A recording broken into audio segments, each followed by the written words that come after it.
El meu nom és Mireia Martín i soc graduada en Traducció i Interpretació. El meu treball de fi de grau es titula Traducció i Interpretació amb refugiats, un llarg camí per recórrer.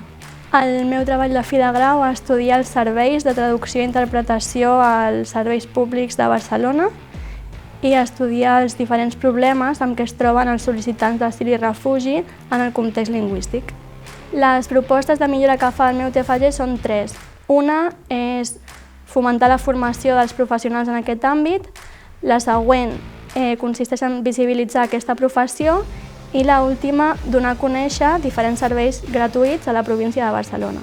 Superar les limitacions en el servei de traducció i interpretació amb sol·licitants d'asil i refugi, així com cuidar-lo en aquest context tan fràgil, és fer justícia global.